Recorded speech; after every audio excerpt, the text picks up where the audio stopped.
வணக்கம். மாலை முரசு செய்திகளை விரிவாக பார்ப்பதற்கு முன்பாக முதல் தலைப்புச் செய்திகளை பார்க்கலாம். சென்னையில் ஆபரண தங்கத்தின் விலை ஒரே நாளில் சவரனுக்கு 1440 ரூபாய் குறைந்து ஒரு சவரன் 1,11,360 ரூபாய்க்கு விற்பனை. காலையில் 400 ரூபாய் குறைந்த நிலையில் மாலையில் மேலும் 1040 ரூபாய் சரிவு.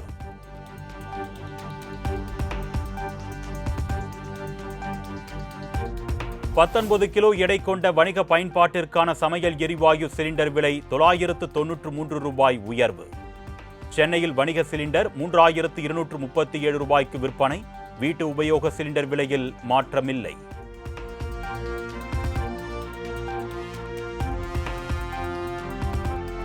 தேர்தலுக்கு முன்பே கணித்தது போல் வணிக கேஸ் சிலிண்டர் விலையை உயர்த்தியதற்கு முதலமைச்சர் மு.க. ஸ்டாலின் கண்டனம். விலை உயர்வை உடனடியாக திரும்ப பெற்று மக்களின் வாழ்வாதாரத்தை காக்க வேண்டும் என்றும் வலியுறுத்தல்.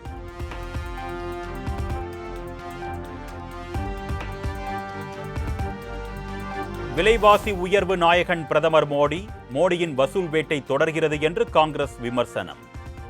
மோடி அரசுக்கு மக்களிடம் இருந்து பணத்தை பறிக்க மட்டுமே தெரியும் என்றும் காட்டம்.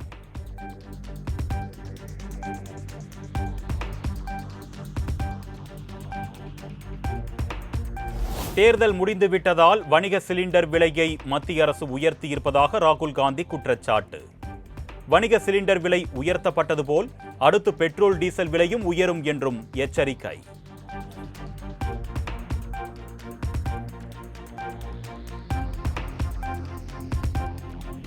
வணிக பயன்பாட்டிற்கான கேஸ் சிலிண்டர் விலை உயர்வு எதிரொலி.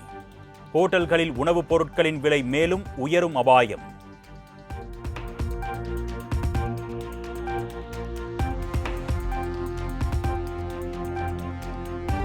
உண்மையான தீர்ப்பு வரும் வரை காத்திருப்போம். கருத்து கணிப்புகளுக்கு கருத்து சொல்ல வேண்டாம். வணிக சிலிண்டர் உயர்வு தற்காலிகமான ஏற்றம்தான் என்றும் பாஜக மூத்த தலைவர் தமிழிசை சவுந்தரராஜன் பேட்டி.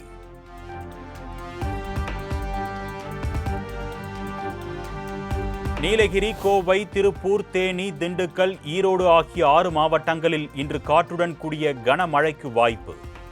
சென்னை வானிலை ஆய்வு மையம் கணிப்பு.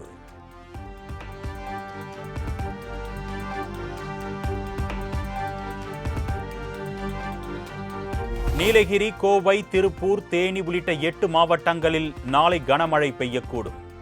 வரும் 3, 4 ஆகிய தேதிகளில் பல்வேறு மாவட்டங்களில் கனமழை பெய்யும் என்றும் வானிலை ஆய்வு மையம் அறிவிப்பு.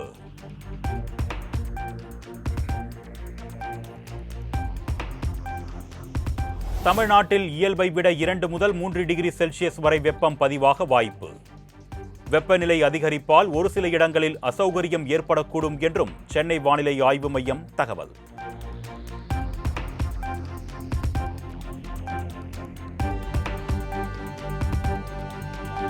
தென்கிழக்கு அரபிக்கடல் பகுதிகளில் மே 2ஆம் வாரத்தில் குறைந்த காற்றழுத்த தாழ்வு பகுதி உருவாக வாய்ப்பு.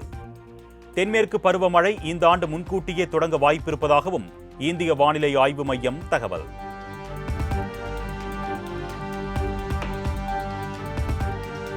நாட்டில் தென்மேற்கு பருவமழை இயல்பை விட குறைவாகவே பெய்ய வாய்ப்பு. பகல் இரவு நேரங்களில் வெப்பநிலை இயல்பை விட அதிகமாக இருக்கும் என்று உலக வானிலை அமைப்பு எச்சரிக்கை.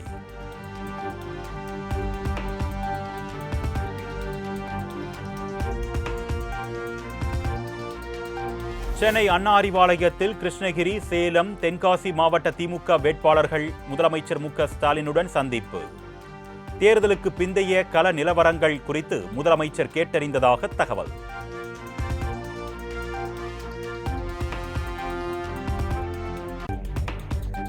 மே தினத்தையொட்டி சிந்தாதிரிப்பேட்டை மே தின பூங்காவில் உள்ள நினைவு சின்னத்தில் முதலமைச்சர் மு.க. ஸ்டாலின் செஞ்சட்டை அணிந்து மலரஞ்சலி. திமுக நிர்வாகிகள், தொமுச பேரவை இணைப்பு சங்க நிர்வாகிகள், தொழிலாளர்கள் உள்ளிட்டோர் பங்கேற்பு.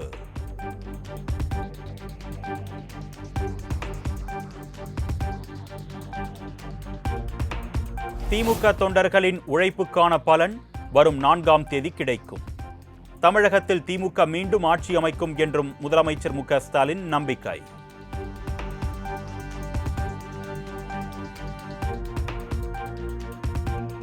திமுக தலைமையிலான கூட்டணி பெரும்பான்மை பெற்று ஆட்சி அமைக்கும். நம்பிக்கையோடு தேர்தல் முடிவுகளுக்காக காத்திருப்பதாக மதிமுக பொதுச் செயலாளர் வைகோ பேட்டி.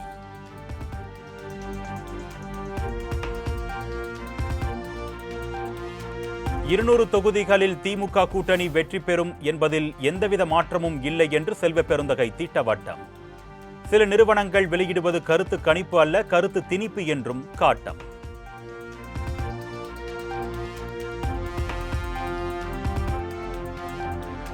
நடந்து முடிந்த தேர்தலில் திமுக கூட்டணி அமோக வெற்றி பெற்று மு.க. ஸ்டாலின் மீண்டும் முதலமைச்சர் ஆவார் என்று பிரேமலதா நம்பிக்கை.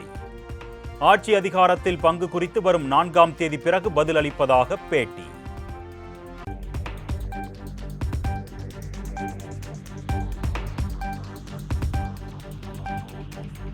நாகப்பட்டினத்தில் உள்ள உலக புகழ்பெற்ற வேளாங்கண்ணி பேராலயத்திற்கு நாளை தவேக தலைவர் விஜய் பயணம். நாகூர் தர்காவிற்கும் விஜய் செல்ல இருப்பதாக தகவல்.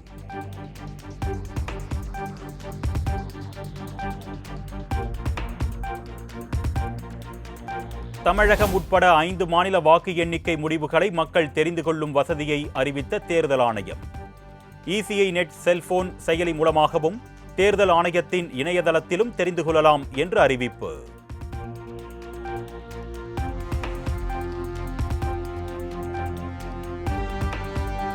தகவல் அறியும் உரிமை சட்டத்தின் கீழ் அளிக்கப்பட்ட விண்ணப்பத்திற்கு 2 ஆண்டுகள் தாமதமாக பதில். தமிழ்நாடு ஆசிரியர் கல்வியியல் பல்கலைக்கழகத்திற்கு 10,000 ரூபாய் அபராதம் விதித்து மாநில தகவல் ஆணையம் உத்தரவு.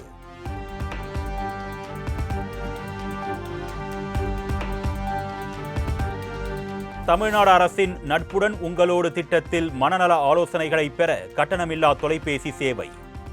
தமிழக சுகாதாரத்துறை அறிவிப்பு.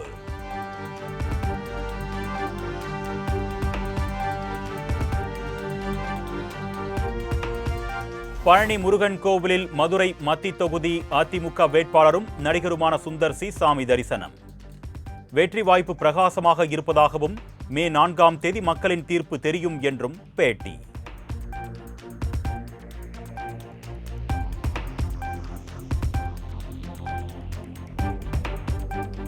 உறுதியளிக்கப்பட்ட ஓய்வூதிய திட்டத்தை அமல்படுத்தும் வகையில் தேவையான விதிகளை வகுத்து அறிவிக்க கோரிய மனு. 8 வாரங்களுக்குள் பதிலளிக்க தமிழக அரசுக்கு சென்னை உயர்நீதிமன்றம் உத்தரவு.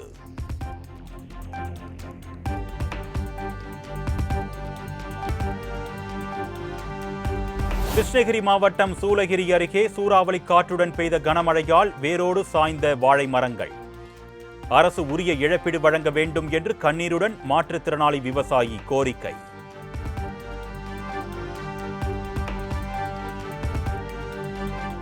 தேனியில் சூறாவளி காற்றுடன் பெய்த கனமழையால் 1000 வாழை மரங்கள் மற்றும் தென்னை மரங்கள் வேரோடு சரிந்து சேதம். மாவட்ட நிர்வாகம் கணக்கெடுத்து உரிய நஷ்ட ஈடு வழங்க வேண்டும் என்று பாதிக்கப்பட்ட விவசாயிகள் கோரிக்கை.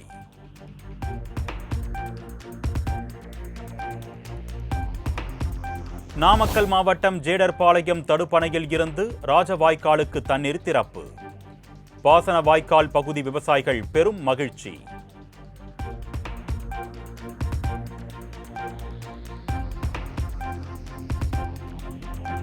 சிதம்பரம் அருகே குடியிருப்பு பகுதிக்குள் நுழைய முயன்ற ராட்சத முதலையால் மக்கள் அச்சம்.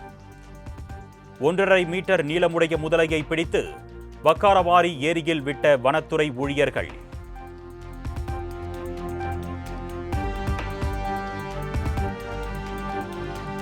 கொடைக்கானலில் நாளை முதல் 2 நாட்களுக்கு தூண்பாறை, குணா குகை, பைன்மரக்காடுகள் உள்ளிட்ட பகுதிகளுக்கு கட்டணமின்றி செல்லலாம்.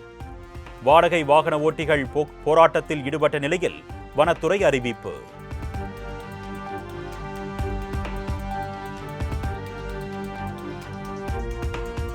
கோடையை கொண்டாட நீலகிரி மாவட்டம் உதகைக்கு படையெடுக்கும் சுற்றுலா பயணிகள்.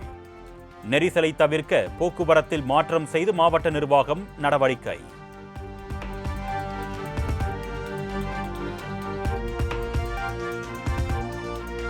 கேரள மாநிலம் மூணாறில் தொடங்கிய மலர் கண்காட்சியை கண்டுகளித்த சுற்றுலா பயணிகள். மலர்களால் உருவாக்கப்பட்ட டைனோசர், யானை போன்றவற்றை கண்டு மக்கள் மெய்சிலிர்ப்பு.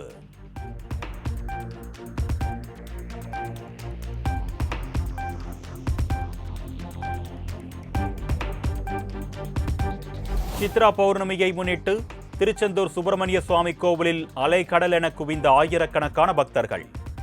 நீண்ட வரிசையில் சுமார் 7 மணி நேரத்திற்கு மேலாக காத்திருந்து சாமி தரிசனம்.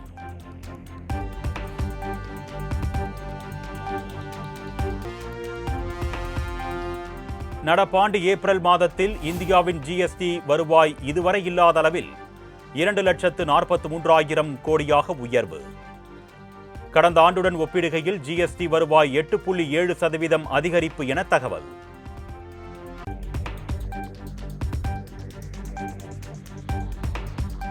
விமான எரிபொருள் விலை உயர்வு எதிரொலியாக ஹஜ் பயணத்திற்கான விமான கட்டணத்தை 10,000 ரூபாயாக உயர்த்திய இந்திய ஹஜ் கமிட்டி. திடீர் கட்டண உயர்வால் ஹஜ் புனித பயணிகள் அதிருப்தி, எதிர்க்கட்சிகள் கடும் எதிர்ப்பு.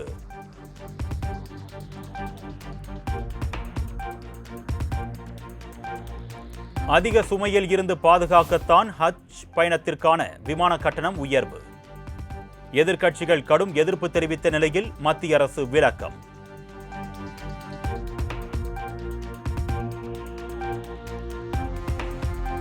கேரளாவில் மதம் பிடித்து ஓடிய கோவில் யானை சாலையில் நின்ற காரை தூக்கி வீசி பந்தாடியது. காருக்குள் இருந்த 2 உயிரிழப்பு, மேலும் ஒருவர் படுகாயம்.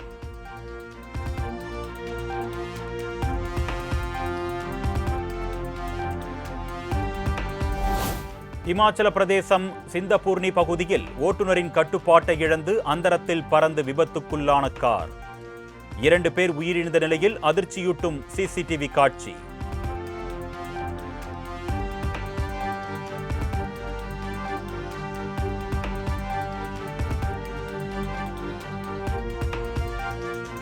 மும்பை விமான நிலையத்தில் விமானம் தாமதம் மற்றும் ரத்தானதால் நூற்றுக்கணக்கான பயணிகள் அவதி. முறையான அறிவிப்புகள் மற்றும் வழிகாட்டுதல்கள் இல்லாததால் கோபமடைந்த பயணிகள் விமான நிறுவனத்திற்கு எதிராக முழக்கம்.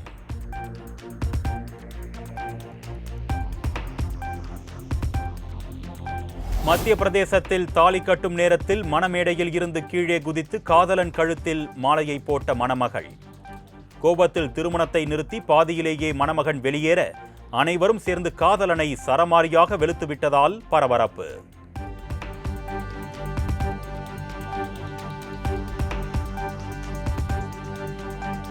சர்வதேச விமானங்களுக்கான எரிபொருள் விலையை 5% உயர்த்தியது மத்திய அரசு.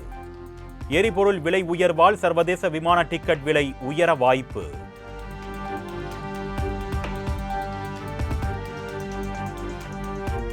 ஏர் இந்தியா தனது உள்நாட்டு மற்றும் சர்வதேச விமான சேவைகளை ஒரு நாளைக்கு 100 விமானங்கள் வரை குறைக்க இருப்பதாக தகவல். விமான எரிபொருளின் விலை தொடர்ந்து உயர்ந்து வருவதால் ஏர் இந்தியா நிறுவனம் அதிரடி முடிவு.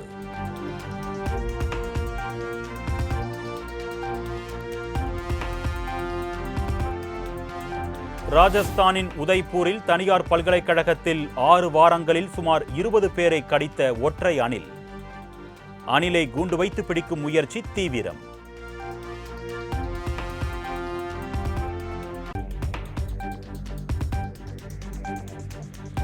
இலங்கை இந்தியா இடையேயான பாக் நீரிணையை நீந்தி கடந்த உலகின் மிக இளம் வயது வீரர் என்ற சாதனையை படைத்த 7 வயது சிறுவன். 29 கிலோமீட்டர் தூர கடல் பகுதியை 9 மணி 50 நிமிடங்களில் நீந்தி கடந்து ராஞ்சியைச் சேர்ந்த சிறுவன் உலக சாதனை.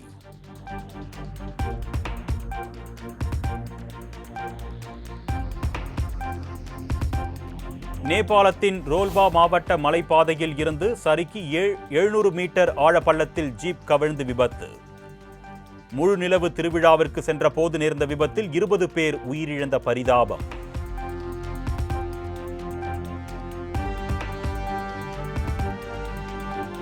காசாவுக்கான மனிதாபிமான உதவிகளை தடுத்து நிறுத்திய இஸ்ரேலிய படைகளுக்கு நியூயார்க் நகர மேயர் மம்தானி கண்டனம்.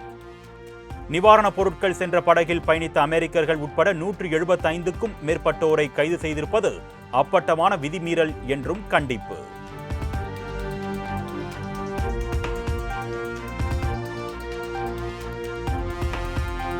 வளைகுடா போரில் ஈரானுடன் பாகிஸ்தான் நெருக்கம் காட்டுவதால் பாகிஸ்தானைச் சேர்ந்த ஊழியர்கள் 15 பேரை டிஸ்மிஸ் செய்த ஐக்கிய அரபு அமீரகத்தின் எத்திஹாட் ஏர்வேஸ் விமான நிறுவனம். மனிதவளத்துறை மூலம் உரிய நோட்டீஸ் கொடுக்காமல் 48 மணி நேரத்தில் வெளியேற உத்தரவிட்டதால் சலசலப்பு.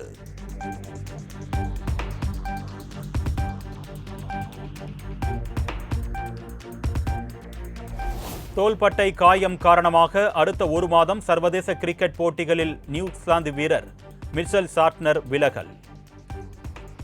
அயர்லாந்து அணிக்கு எதிரான டெஸ்ட் தொடர் மற்றும் இங்கிலாந்துக்கு எதிரான முதல் டெஸ்டிலும் விளையாட மாட்டார் என்று அறிவிப்பு.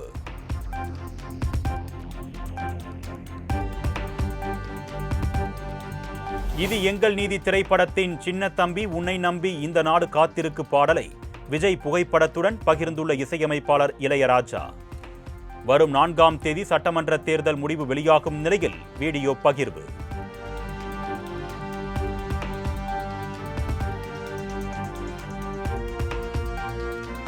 யூடியூப் செயலியில் பிக்சர் இன் பிக்சர் வசதியை ஆண்ட்ராய்டு மற்றும் iOS பயனர்கள் இனி இலவசமாக பயன்படுத்தலாம் என தெரிவிப்பு. இசை அல்லாத நீண்ட வீடியோக்களுக்கு மட்டும் பயனர்கள் இந்த வசதியை இலவசமாக பயன்படுத்த முடியும் எனவும் தகவல்.